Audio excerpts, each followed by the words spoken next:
Do you guys know what I have recently come to terms with? The fact that I am not girlfriend material, but I'm what some might consider to be wife material. What does that mean, right? Oh, Mr. Tyrone. I just gotta get freaky for you because you love the hoes.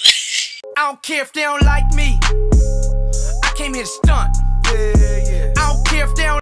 So I'm not the type that guys want to take around their homeboys, you know, their friends, but I'm the type that they want to take to meet their mom, to take to meet their parents, right?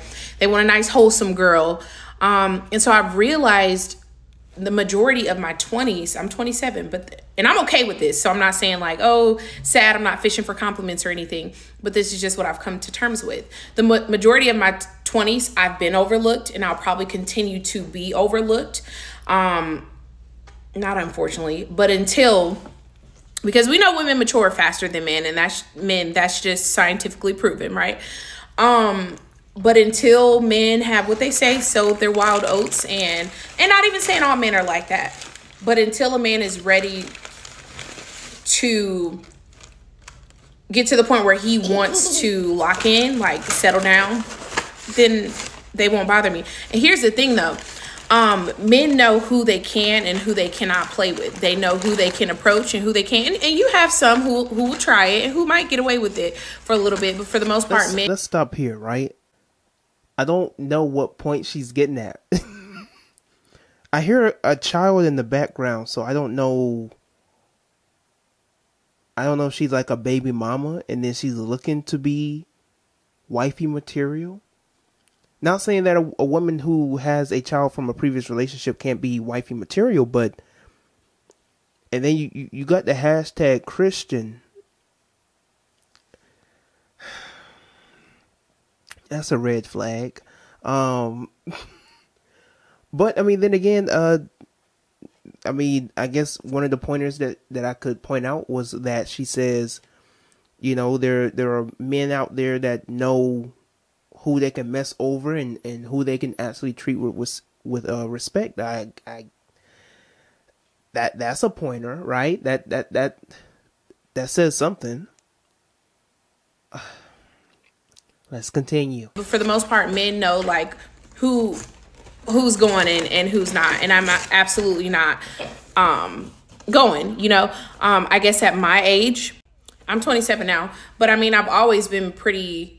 I know what I want, and I'm not going to settle for anything less than that. And most women, I feel like my age or younger, even when I was in my younger days, did not, and they wouldn't vocalize that, and they will settle for that. So yeah, I don't know. Are there any girls out there like me that, you know, are not girlfriend material?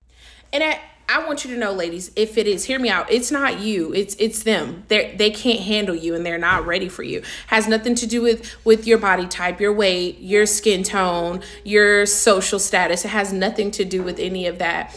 It's just like God is literally preserving you, and God is literally allowing people to overlook you instead of playing with you.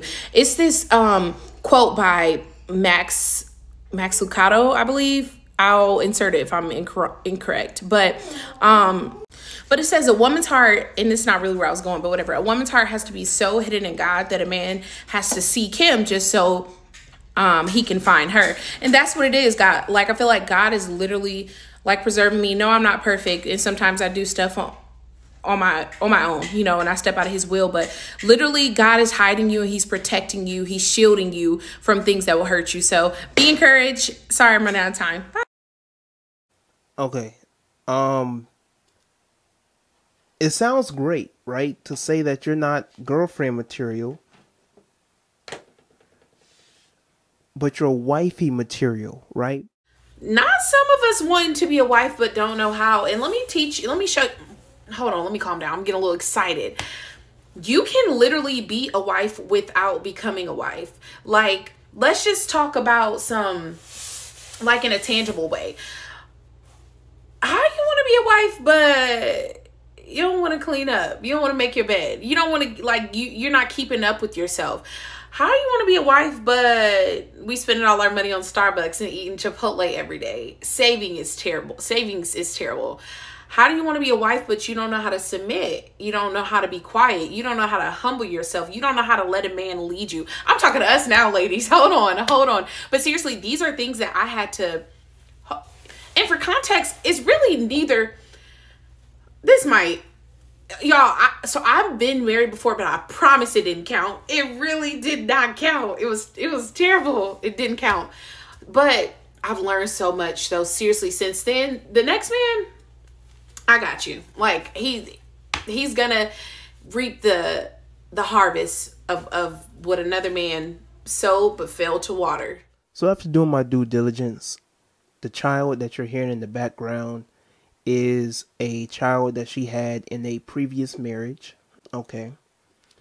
And so now she is coming to a conclusion on becoming a better woman, becoming wifey material, and looking and moving forward to being with a man to basically provide for her and a seed, in her words, a seed that was sown but never watered, if I'm getting that correctly. That's a word. That's a word right there. But no, seriously, like, we have to become a wife before girl, practice cooking, get in that kitchen and stop going to McDonald's. You know what I'm saying? Like, it's just so much to literally do, like, while we're in the waiting room. There's so much to work on until waiting, meets the promise. Like, what do you do? What are you going to do while God is preparing this thing for you? You know what I'm saying? It's kind of like a pizza, and I'm just rambling, but you call and you order your pizza and it's yours. It's on the way. You just have to wait for it to arrive, and you have to be ready. When those people come and knock at that door, you have to be ready, to sacrifice, to pay, you know what I'm saying? To receive. You have to be ready to receive. Let me get off of here, y'all, because this is getting good to me. Now, this sounds all good and dandy, right? But there's just some things we gotta be realistic about. I'm not saying that there aren't men out there who would go out of their way to become a stepfather or to take that role of a father. But you also got to consider that a man who is wanting to build a family with you, realistically, they do not want to be a stepfather. They don't want to go into a relationship raising a child. They want to go into a relationship knowing you, building a relationship with you, and then raising children. So you're looking for a man that can, take that father figure role or become the father figure to your son. That's good and dandy. That's great. And there are men out there who would, willingly and voluntarily qualify and put in their application for that role. However, kind of one of the issues that you see in the church, you see a lot of women who are either single mothers, who have had bad relationships in the past, and yet somehow they look to God to help them try and fulfill having another relationship. And she talks about being in this waiting room. Who you're waiting on? God's not going to help you find a good man. You have to do that. God is not going to drop a good man out of the sky for you. You have to do that. You can claim that your past relationship wasn't all good and dandy. That's fine. You're not the first person to go through that. But if you're thinking here that God is going to help you find a good man, you're waiting on the Lord, God's going to, somewhere out of the sky, going to give you a good man, you are out of your everlasting mind. So we wish her the best luck. Let me know how you personally feel about this in the comment section below, considering the whole matter is at hand. Make sure you like the video because it helps out with the algorithm and it gets the video out to even more people. Make sure you subscribe to my YouTube channel and turn on your notifications so you get my next video, and share this video with other people. Until next time, I'm Tyrone and I am